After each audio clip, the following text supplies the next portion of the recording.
उतरी थी और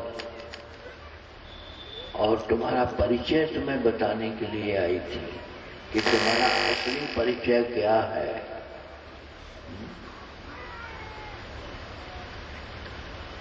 लेकिन तुमने नहीं सुनी बात, तुमने सुनी अनसुनी कर दी, इसीलिए तो दुख है। संसार में दुख का एक ही कारण है।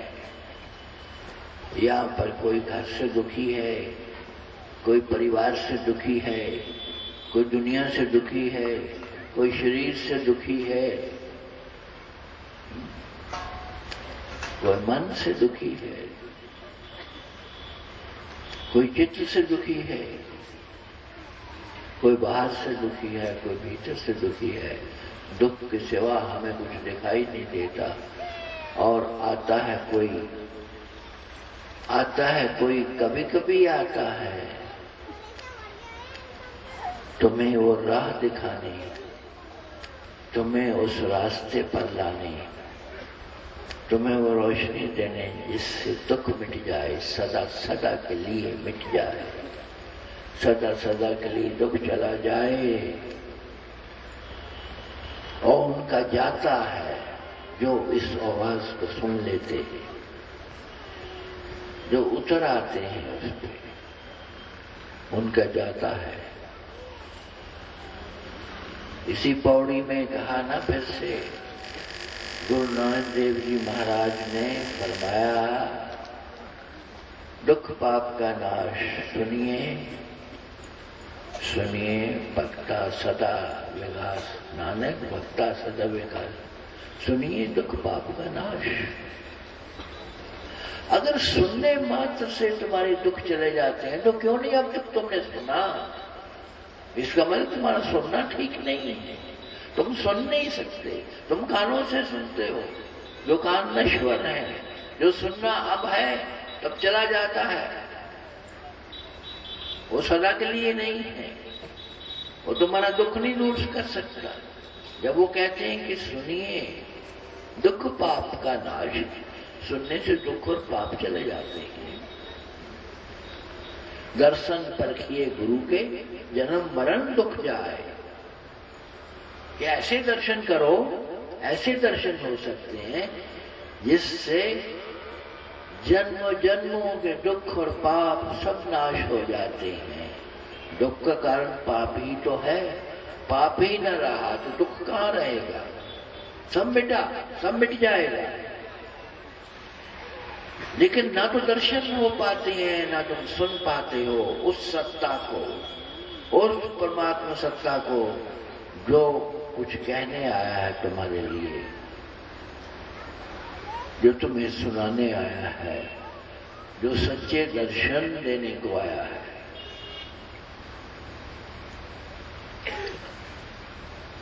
नहीं समझते ना, नहीं समझते, शरीर ही समझते हो, बार बार से ही सुनते हो, इसीलिए कोई घटना घटती नहीं है। मैं तड़पता हूं भीतर से, हृदय पसीजता है, दया बहती है, करुणा से सारा हृदय पसीज जाता है जब मैं देखता हूं तुमको दुख भोगते, दुख में लीन। अरे दुख है नहीं, जिसने दुख के पार जाकर के वो आनंद देखा है, वो आनंद चखा है, वो आनंद उतारा है, वो तुमसे कहता है कि दुख है नहीं। तुम दुख में हो, कहीं भूल हो रही है, कहीं गलती हो रही है तुमसे। सुनो बात को, पास ही सुख का झरना बहता है, पास ही बहती है वो गंगा जो सदा सदा के लिए तुम्हारे पाप धो दे और सदा सदा के लिए सुख की वर्षा कर दे तुम्हारे जीवन में। तुम थोड़ा सा जाग जाओ, थोड़ा सा मुड़ो संसार की आपाधापी से, थोड़ा सा मुड़ो बाहर के शोरोगुल से, थोड़ा ज्यादा भी नहीं, मुड़ते ही तुम आनंद में होगे, तुम दुख के पार गए, सब मिटे क्लेश, जगत के सब मिटे क्लेश। और जब तक क्लेश न मिट जाए सतगुरु बोलता रहता है, बोलता रहता है। वो थोड़े मारता है, वो चोट करता है, बार बार चोट करता है, तुम भाग जाते हो, तुम चोट नहीं सहना चाहते। कोई भी इंसान चोट नहीं बर्दाश्त करता, दर्द होता है। और जो चोट सह लेता है, जो चोट बर्दाश्त कर लेता है, उसका सब खोट निकल जाता है, उसका सब मल धुल जाता है। उसके जीवन में एक नई ज्योति का अवतरण होता है। वो ज्योति जो सारे दुखों के अंधकारों को सदा सदा के लिए मिटा दे, सदा सदा के लिए समाप्त कर दे। मैं तुम्हें इस अपनी बेटी गुरु माँ का परिचय दे रहा था, इसका परिचय मैं नहीं दे सकता। कितना भी कोशिश करूं मैं दे नहीं पाता हूं। पीछे एक जगह पर देने का मैंने प्रयास किया, इस गुरु माँ का परिचय मैं न दे सका। उसका परिचय क्या हो सकता है जो यहां है ही नहीं, दिखाई दे रही है शरीर में, दिखाई दे रही है एक हड्डी मज्जा मांस और रक्त का बना हुआ शरीर। लेकिन मैंने बहुत बार देखने की कोशिश किया, ये कहाँ है, ये यहाँ होती नहीं धरती पर, ये किसी और दुनिया की वासी है। और फिर याद आता है कबीर साहब का वो शब्द, हूं वासी उस देश के जहां पार ब्रह्म का खेल, दिया बले अगम का बिन बाती बिन तेल। हूं वासी उस देश के, वो देश जहां पे दुख नहीं है। तुम इस संसार में रहते हुए, संसार के काम करते हुए, संसार के भोग भोगते हुए भी वहां रह सकते हो, उधर रह सकते हो। राजा जनक की मिसाल सब लोग देते हैं, सब लोग राजा जनक की मिसाल देते हैं कि उन्होंने ब्याह भी किए, उन्होंने अपने संतान की शादियां भी की, उन्होंने राजपाट भी चलाया। एक छोटा परिवार नहीं, बहुत बड़ा साम्राज्य चलाया। राजा जनक जानते हो, नाम सुना है ना? हाँ? कहाँ के राजा थे वो?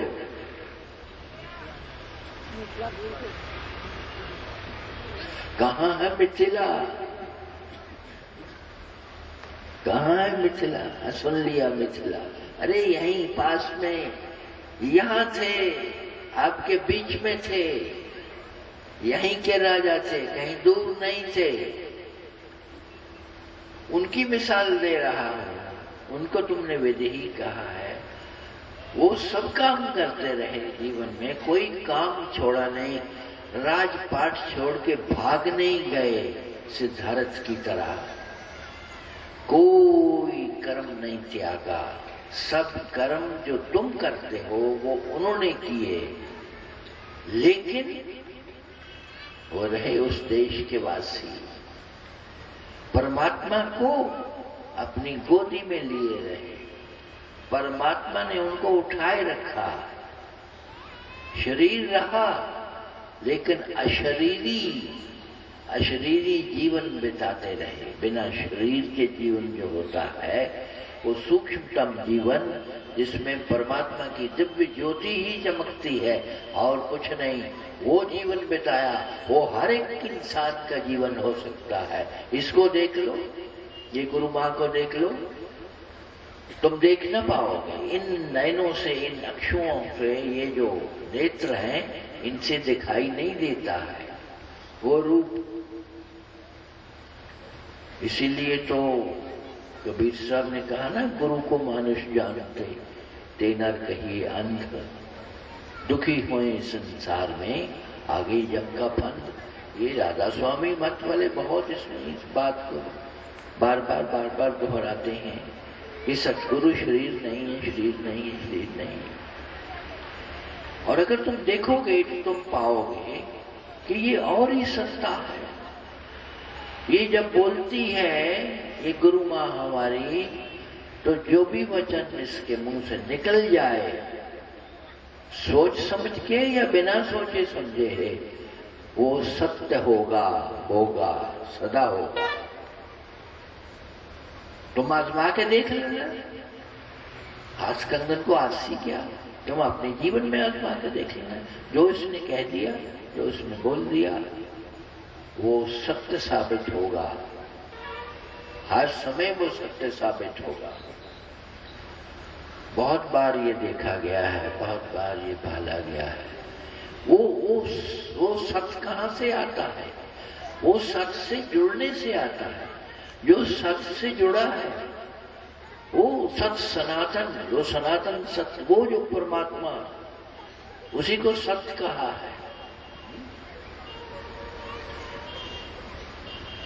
वही जो है एक ओंकार सतनाम, वो जो सत्य है, उस सत्य से जो जुड़ा हुआ है, जो उसके साथ है, जो उसको साथी लिए घूमता है, उसकी जबान से, उसके कंठ से जो भी बाहर आएगा वो सत्य होगा, वो असत्य नहीं हो सकता। इसलिए खबरदार रहना। अगर गुरु मां के पास गए तो बच करके जाना, वो सब साफ साफ बोल देगी। फिर न कहना कि हमारी बेइज्जती हो गई। एक जगह बोला लोगों ने बीच में, और फिर अगर सुन करके बात को न मानना तो भी काम गलत हो जाएगा। तो मैंने कहा परिचय नहीं दिया जा सकता। जो इंसान वहां का वासी रहता है, यहाँ रहते हुए जो इस संसार को भोगते हुए परमात्मा में लीन रहता है, परमात्मा तत्व हुए रहता है, उस अलग गम अनामी धाम में विचरता रहता है सूक्ष्म रूप से, यहाँ होता हुआ भी, यहाँ बोलता हुआ भी, यहाँ देखता हुआ भी, यहाँ खाता पीता हुआ भी। उसके बारे में क्या कहोगे? कुछ नहीं कहा जा सकता, कोई बयान नहीं दिया जा सकता। केवल तुम अपना संवार सकते हो, तुम अपनी बिगड़ी बना सकते हो। गंगा बहती है, तुम अपने हाथ धो सकते हो जिनमें मल है। गंगा बहती है, तुम अपनी प्यास बुझा सकते हो। सतगुरु उसी जल की तरह है जो सदा बहता है और जो सदा पाप धोता है। हर एक के पाप धोता है, वो जल हर एक के पाप धोता है। लेकिन उसके लिए तुम्हें झुकना होता है। वो जल जो बह रहा है, वो झरना जो फूटा है सतगुरु का, वो तुम्हारी तृप्ति कर सकता है, तुम्हारी प्यास बुझा सकता है, लेकिन तुम्हें उसे अपनी अंजुली में भरना होगा, उसके लिए झुकना होगा, तब वो तुम्हारे भीतर जाएगा जल। वो छलांग लेके तुम्हारे अंदर नहीं लपक जाएगा। उसी झुकने को हमने कहा समर्पण, शरणागति, शरणागत। जब तक तुम शरणागत नहीं होते हो, जब तक तुम समर्पित नहीं होते हो, बाहर से नहीं, भीतर से, अंतरतम से, जब तक तुम्हारा अंतरतम नहीं झुकता है, तब तक कुछ नहीं होता है। सतगुरु को तुम छिलावा नहीं दे सकते, धोखा नहीं दे सकते। देते हो, देने की बहुत कोशिशें होती हैं, लेकिन नहीं दे पाते, क्योंकि उसको पता लग जाता है। जब तुम सतगुरु के चरणों में झुकते हो, तो अगर कहीं कोई सच्चा तत्ववेता संत है, तो याद रखना वो जान लेता है, उसी समय पता लग जाता है कि तुम बाहर से झुक रहे हो या अंदर से झुक रहे हो, तुम्हारा अहंकार झुक रहा है या तुम्हारा शरीर झुक रहा है। और अगर तुम पूरे के पूरे झुके हो और तुम्हारा अहंकार उस झुकने में बह गया है, तो तुम शरणागत हो सकते हो, तो तुम्हें वो मिल सकती है शरण, जिसके मिलते ही दुख नहीं बचता। दुख गया, सुख का आगमन हुआ, उतरा तुम्हारे आंगन में बहारों का डेरा, फूल खिलने लगे जहां कभी कोई बहार नहीं आई थी। उन बगियों में फिर से रोशनी आने लगी, फिर से तरावत आने लगी, फिर से हरियाली छा गई, पल भर में हरियाली छा गई। जैसे बरसात में पड़ती है ना, बूंदें पड़ती हैं आकाश से और सब सूखा हरा हो जाता है, वैसा ही कुछ होता है सतगुरु के आशीर्वाद से। वैसा ही कुछ होता है किसी परम संत के चरणों में झुकने से। वो झुकना जिसकी मैंने अभी व्याख्या की, अगर तुम शरणागत हुए, शरण होते ही सब चला जाता है। भगवान कृष्ण ने अर्जुन को यही तो समझाया सारी भगवत गीता के 18 अध्यायों में। और क्या समझाया? सर्वधर्मान् परित्यज्य माम एकम शरणं व्रज। मेरी एक की शरण में आना, ये बड़ा जरूरी बात कही। एकम, एक ही की शरण में। जो बहुतों की शरण में बैठा है वो किसी की भी शरण में नहीं है। परमात्मा कहता है मैं तो सब में बराबर हूं, एक जैसा हूं, मैं वहां भी हूं, यहां भी हूं, यहां भी हूं, यहां भी हूं, लेकिन सब जगह जाने से मैं न मिलूंगा। किश्तियां सब पार लगा दे, लेकिन सब किश्तियों में बैठ के तुम पार नहीं लग सकते। एक पे ही अपना अपना पांव रखना पड़ेगा, एक के ऊपर ही सवार होना पड़ेगा, एक को ही लेके चलना पड़ेगा। वो एक तुम्हें सब कुछ कर देगा, सब बना देगा। वहां पहुंच करके तुम्हें पता लग जाएगा कि ये जो अनेकता दिखाई दे रही थी, ये दरअसल तो बाहर का था, भीतर से तो सब एक है। एकत्व अनुबंधता मां एकम शरणं व्रज। अंत में जाकर के अपना परम वचन कह दिया उसको जो समझ नहीं सकता। समझा के थक गए। जैसे सतगुरु तुमसे खपता रहता है और मत्था पाची करता रहता है, बोलता रहता है, कहता रहता है, तुम्हारी समझ के बाहर हो जाता है, वैसे ही अर्जुन की हालत है। भगवान कृष्ण सतगुरु स्वरूप में जो उतरे हैं, वो अपना अंत में जाकर के परम वचन कहते हैं। शरणु में परमं वचः भूयः। मैं फिर से कहता हूं, पहले कह चुके 9वें अध्याय में, लेकिन वो कहते हैं मैं फिर से 18वां अध्याय खत्म होने जा रहा, बिगुल बज चुका है, फौजें तन गई हैं, युद्ध होने जा रहा है, तुम्हें उतरना है, लेकिन आखिरी वचन कहते जाता हूं, नहीं तो मैं गया। मैं कोई साथी नहीं, मैं कोई तुम्हारा रथ नहीं हाँकूंगा। अगर अभी भी न सुना तो कभी न सुन पाओगे। वो आखिरी वचन कहा, शृणु में परमं वचः, मेरा वो मैं परम वचन सुन ले। तुम मुझे बहुत प्यारे हो, मैं तुमसे फिर से कहता हूं, फिर से कहता हूं,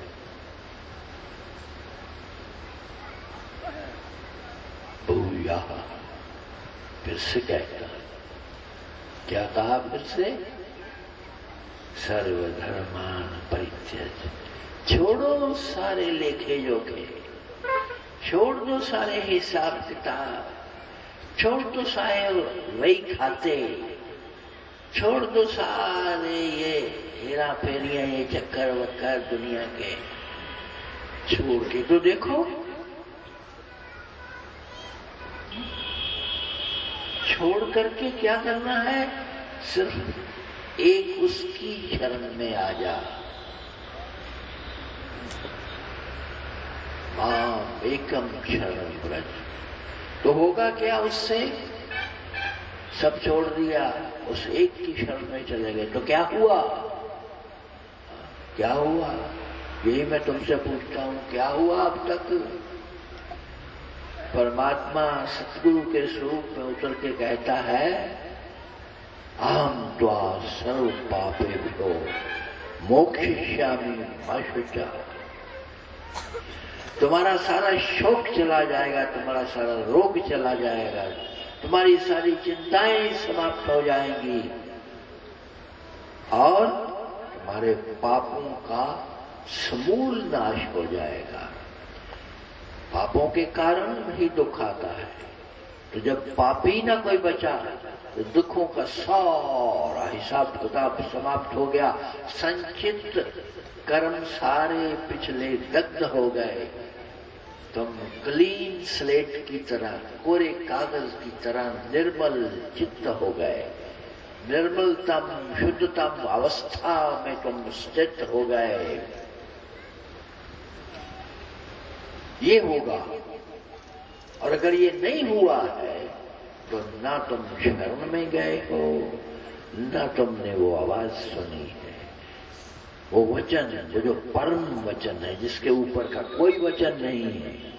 सारी भागवत को देख लो, सारी रामायण को खोल लो, इससे बड़ा कोई वचन नहीं है। एक ही तो सबक किया, रामायण में भी तुलसी जी बार बार उसी की शरण में जाने की बात करते हैं। जब सुंदर कांड में हनुमान जी उस अशोक वाटिका में सीता माता से मिलते हैं तो भूख लगी होती है, तो कहते हैं कि माते भूख लगी है, भूख लगी है। तो सीता जी कहती हैं, सुनो, तुम ये फल खा लो, लेकिन कैसे खाना है ये भी साथ में बताया। रघुपति चरण हृदय धरी तात मनो फल खाओ। इतना सुंदर था कि मन भर करके जो चाहे इस बगीचे से ले जाओ, खा लो। इस सारे बगीचे को उजाड़ देने का कोई पाप नहीं लगेगा हनुमान को, कोई दोष नहीं होगा। अगर बहुत बड़ा है, अगर रघुपति चरण हृदय धरी, अपने राम के, अपने इष्ट के, अपने आराध्य देव के, अपने परमात्मा के चरणों में बैठ करके तुम जो मर्जी करो,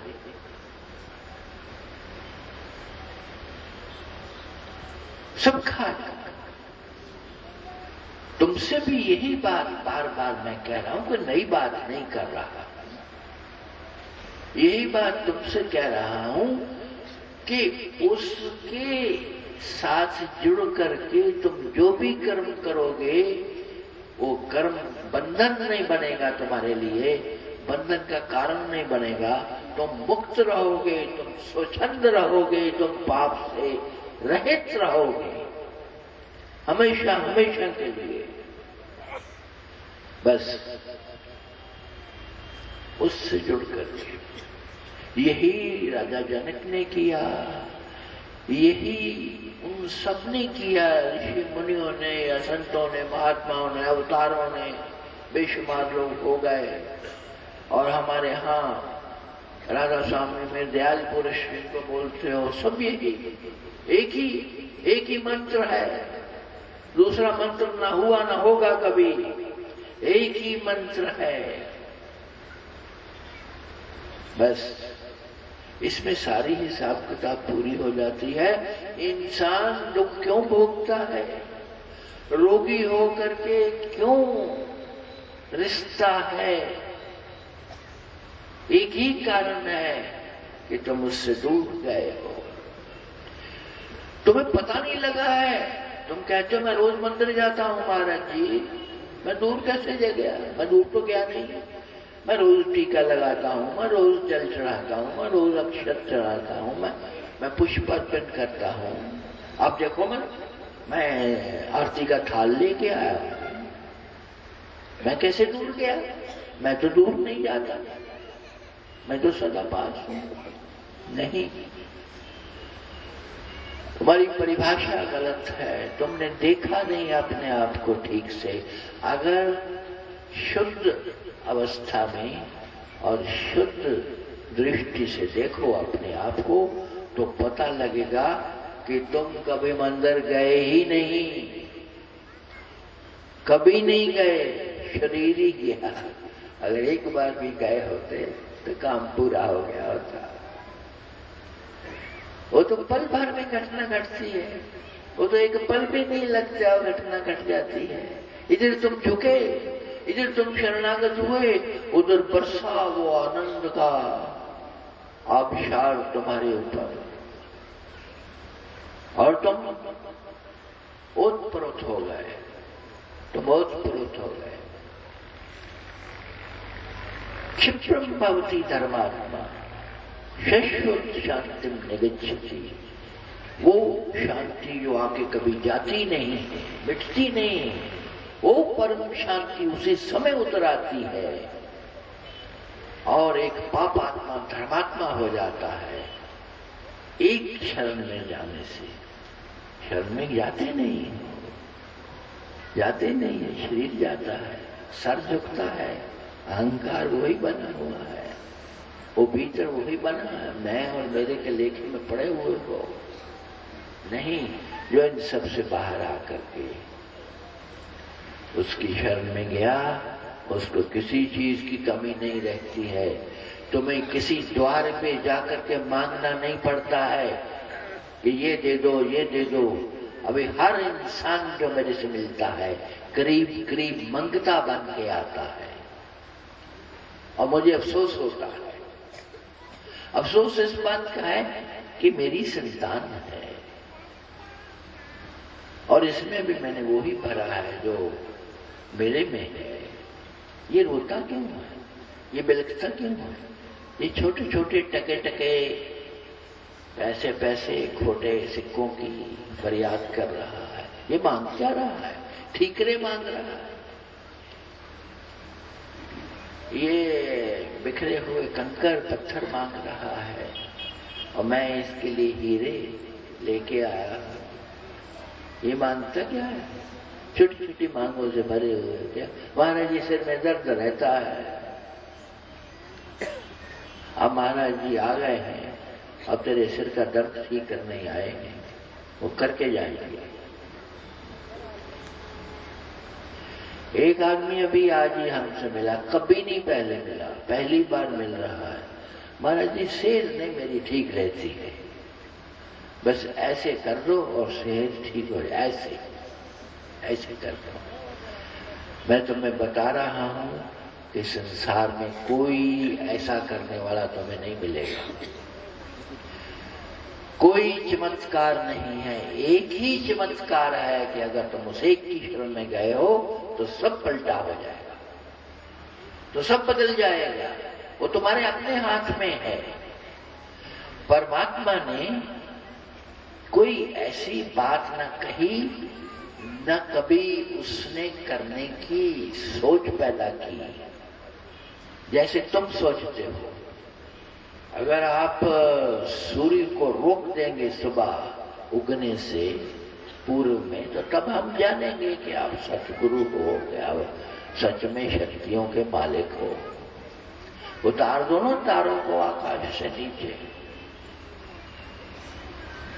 ये सूर्य देव ये निकले ना पश्चिम से पूर्व की बजाय, ऐसा तुम सोचते हो जो कर दे, वो चमत्कार है, वो चमत्कार है। अभी ऐसा करे और बादल आ जाए और वर्षा हो जाए, तब तुम्हारे लिए चमत्कार है।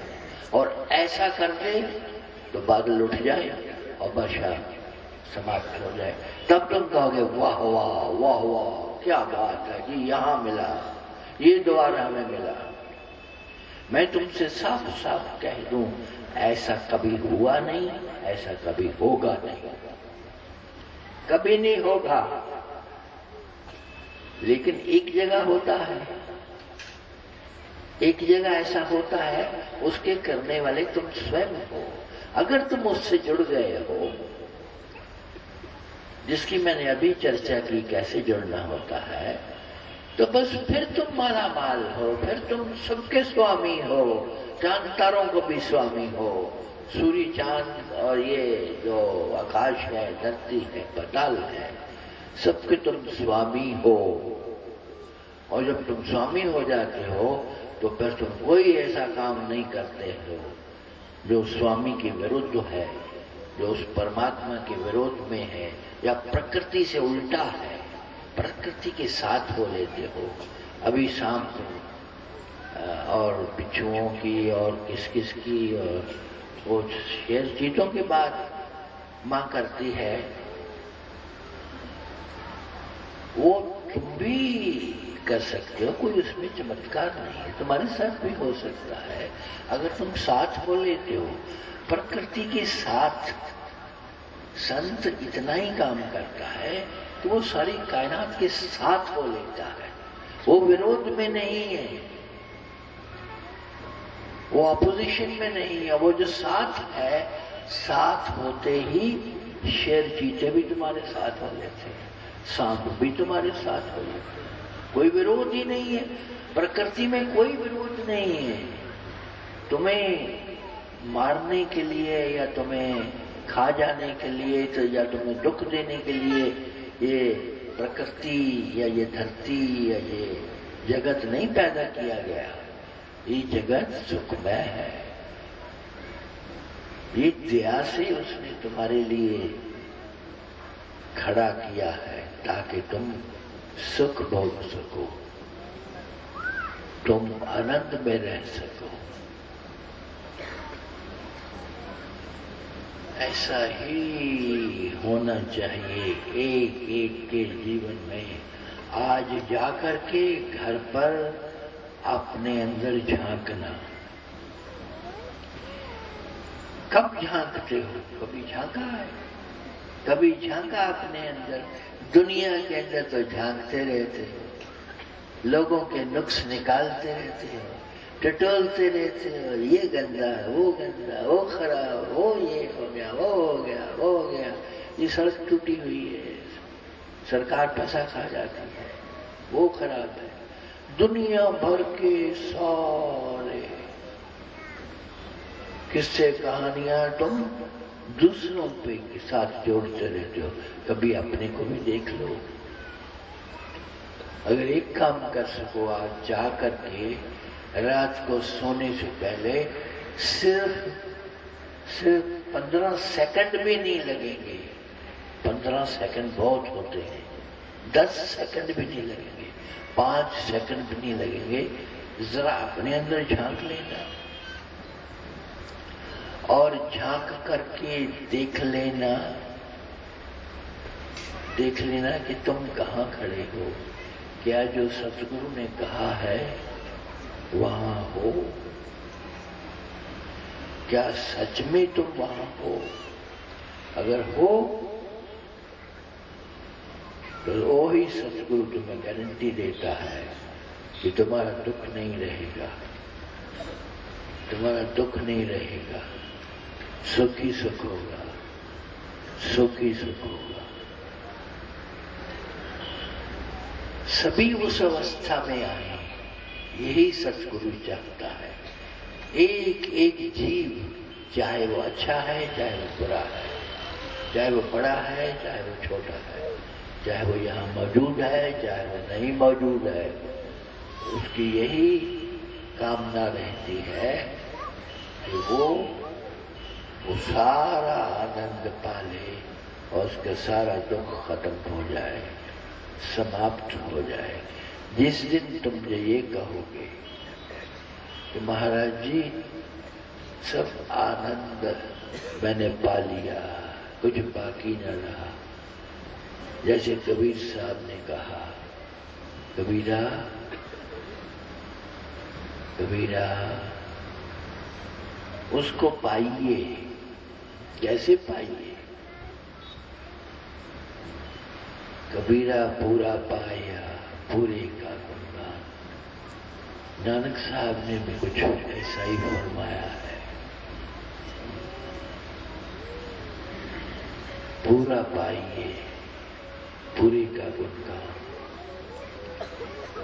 उसको पूरा जिसने पा लिया है, उस आनंद को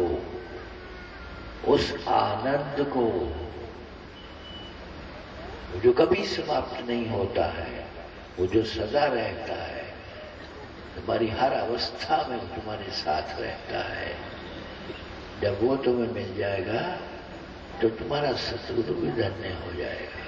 नहीं तो वो भटकता रहेगा, नहीं तो वो आएगा ट्रेन की जर्नी करके, बसों में धक्के खा के, और टूटी हुई सड़कों पर ऊंचे नीचे झटके खा के वो आएगा, आकर के धूल फांकेगा, मच्छर काटेंगे उसको, और वो बैठेगा तुम्हारे बीच में और फिर से सिर को पाएगा अपना। अगर तुम रक्षा करना चाहते हो अपने ही सतगुरु की, उसको बचाना चाहते हो इन यातनाओं से, तो ये करो। एक सत्संग नहीं, आधा सत्संग, आधा भी नहीं, आधे का भी आधा सत्संग काफी होता है इंसान के जीवन में बहारें उतारने के लिए। और तुम तो पता नहीं कितने सत्संग सुन चुके। वो शब्द है ना, एक घड़ी आधी की बुनियाद, तुलसी संगत साधकी कटे कोटि अपराध। वो जो एक आधी छोटी सी घड़ी, पल पल में, मैंने कहा ना, आंख झपकते ही, एक आंख के झपकते ही तुम्हारी झोलियां भर जानी चाहिए, तुम्हारी कमियां चली जानी चाहिए, तुम्हें परितृप्त अवस्था में आ जाना चाहिए। ऐसा ही होना चाहिए।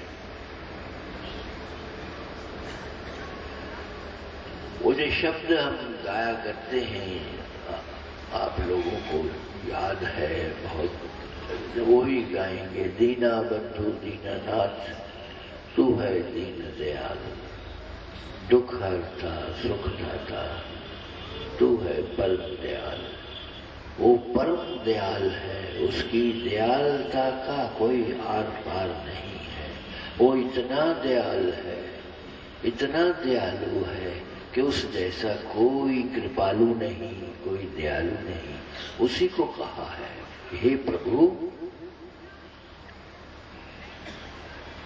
तू सुख को देने वाला है, तू दुख को हरने वाला है।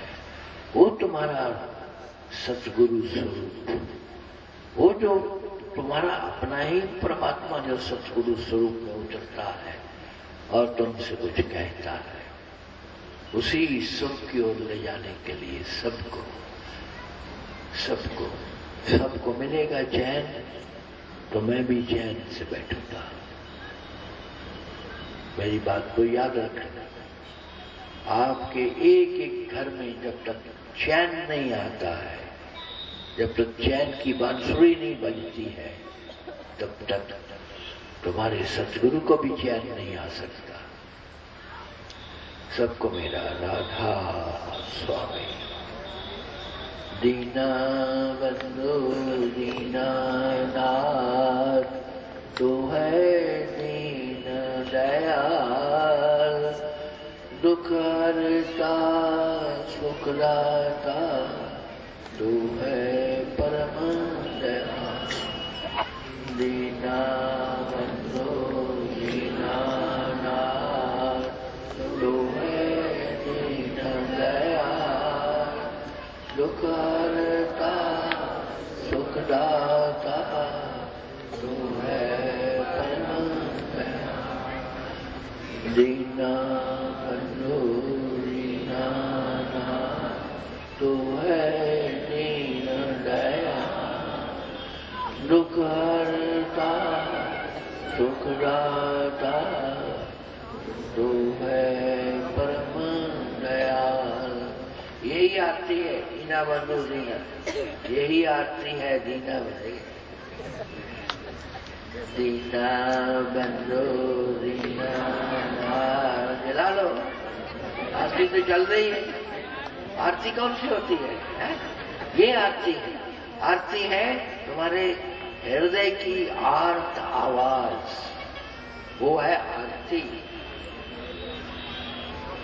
दीना बंधो दीनानाथ तू है दीन दयाल। दुख हरता सुख दाता तू है परम दयाल।